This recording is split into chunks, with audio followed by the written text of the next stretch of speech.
নাটের কোনো সিনেমা দিয়ে টলিউডের পর্দায় পা রাখেন কোয়েল মল্লিক। চাইলে এতদিনে বলিউডেরও একজন নামী সুপারস্টারও হতে পারতেন, কিন্তু কোটি টাকার প্রস্তাবও ফিরিয়ে দিয়েছিলেন তিনি।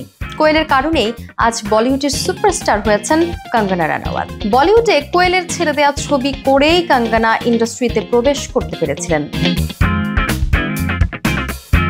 এখানে যে ছবির কথা বলা হচ্ছে সেই ছবিটি ছিল গ্যাংস্টার।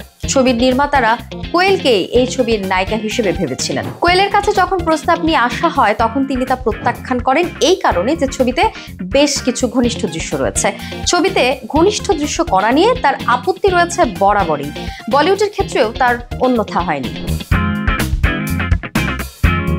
কোয়েল টাকার লোভে না পড়ে সরাসরি ছবি প্রস্তাব ফিরিয়ে দিয়েছিলেন, আর সেই ছবিতে অভিনয় করেই বলিউডে পা রাখেন কঙ্গনা। কোয়েলের ছবি প্রত্যাখ্যান করার সিদ্ধান্ত তার ভাগ্যের মোড় ঘুরিয়ে দেয়। টলিউড হোক বা বলিউড, কোয়েল কখনো পর্দাতে তার শালীনতার মাত্রা ছাড়াতে চাননি। এই নিয়ে তার কখনো আফসোস ছিল না। গ্যাংস্টার ছবিতে অভিনয় করেই ফিল্মফেয়ারে সেরা নবাগতা অভিনেত্রী হিসেবে পুরস্কার জিতেছিলেন কঙ্গনা। আর কোয়েল বাংলাতে থেকেই টলিউড নায়িকা হিসেবে একের পর এক বাংলা ছবিতে কাজ করে গিয়েছেন। সিনেমা জগতের তারকাদের জীবন নিয়ে বিতর্ক লেগেই থাকে, কিন্তু কোয়েল তাদের মধ্যে ব্যতিক্রম।